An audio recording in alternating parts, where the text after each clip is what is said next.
और पहले देवासुर संग्राम में देवताओं की पराजय हुई। सबसे पहले छठ पूजा करने का वर्णन 2 कथाओं में मिलता है। कहते हैं दक्ष कन्याओं और महर्षि कश्यप से ही सभी जातियों का जन्म हुआ। छठ मैया की कोई भी तस्वीर आपको नहीं मिलेगी क्योंकि ये स्वयं सृष्टि देवी का अवतार मानी जाती है। क्योंकि 9वें मास में जब मालिनी को प्रसव हुआ तो उनका पुत्र मृत पैदा हुआ। इन दोनों को ही सबसे प्राचीन छठ व्रत के रूप में मान्यता प्राप्त है। प्रियव्रत तो प्रजापति थे ही, अतः उन्होंने माता षष्ठी की पूजा का विधान बना दिया। जहाँ पर माता अदिति ने ये व्रत रखा था वो विश्व में देव सूर्य मंदिर के नाम से प्रसिद्ध हुआ। नमस्कार मित्रों, मैं नीलाभ एक बार फिर से धर्म संसार पर आप सभी का स्वागत करता हूँ।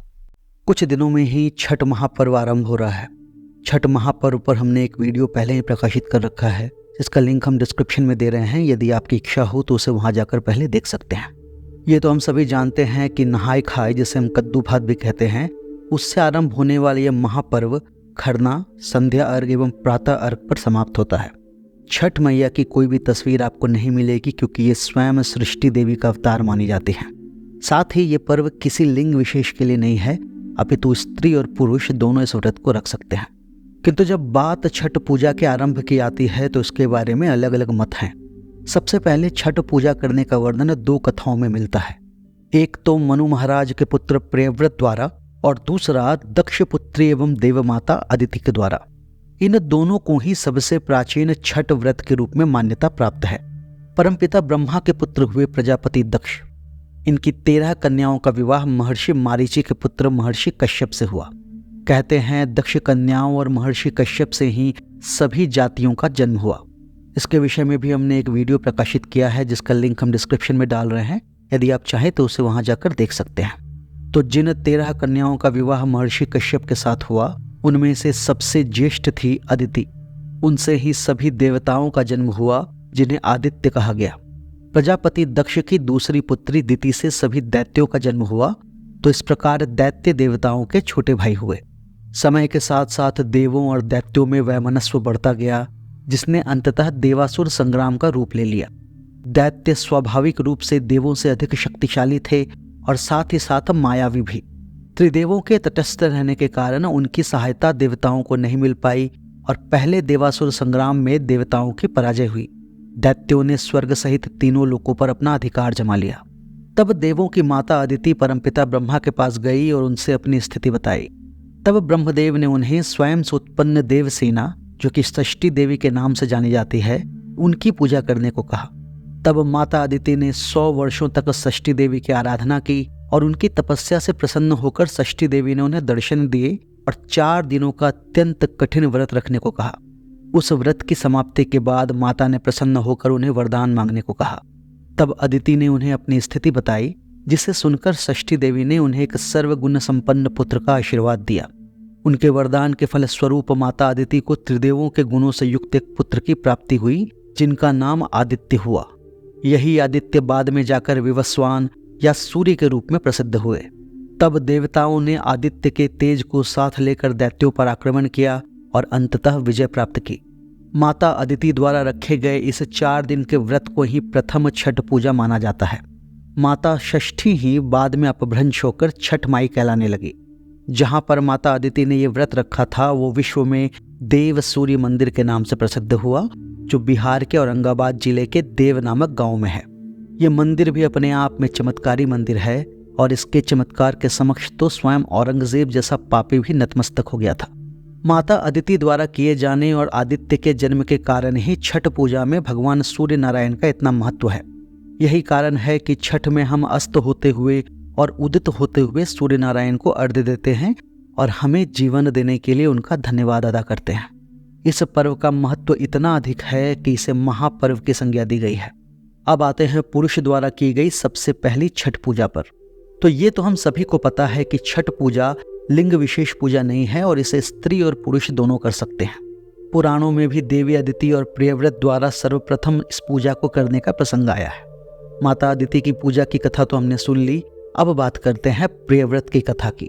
परमपिता ब्रह्मा के पुत्र हुए मनु, जिन्हें हम स्वयंभू मनु के नाम से भी जानते हैं। ब्रह्मदेव के ही वाम अंग से जन्मी शतरूपा के साथ मनु ने विवाह किया, जिससे समस्त मानवों का जन्म हुआ। मनु के नाम से ही हम मानव कहलाते हैं। इन दोनों के 2 पुत्र हुए, प्रियव्रत और उत्तानपाद। उत्तानपाद के ही पुत्र महान विष्णु भक्त ध्रुव हुए, जिन्हें भगवान विष्णु की कृपा से अनंत लोक प्राप्त हुए।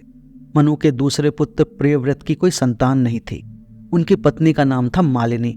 संतानहीन होने के कारण प्रियव्रत और मालिनी बड़े दुखी रहते थे। एक समय महर्षि कश्यप प्रियव्रत के राज्य में पधारे। वे महर्षि मारीचि के पुत्र और प्रियव्रत और उत्तानपाद के बड़े भाई थे। राजा प्रियव्रत और मालिनी ने उनका बड़ा सत्कार किया और मन से उनकी सेवा की। महर्षि कश्यप उनकी सेवा से बड़े प्रसन्न हुए, किंतु उन दोनों को दुखी देखकर महर्षि कश्यप ने इसका कारण पूछा। इस पर प्रियव्रत ने उन्हें अपनी संतानहीनता के बारे में बताया। उनका दुख देखकर महर्षि कश्यप ने प्रियव्रत के लिए पुत्रेष्टि यज्ञ करवाने का निश्चय किया। शुभ मुहूर्त में उन्होंने यज्ञ का आरंभ किया और यज्ञ की समाप्ति तक उसके फलस्वरूप देवी मालिनी गर्भवती हो गई। उसके बाद महर्षि कश्यप उन दोनों को आशीर्वाद देकर अपने आश्रम लौट गए।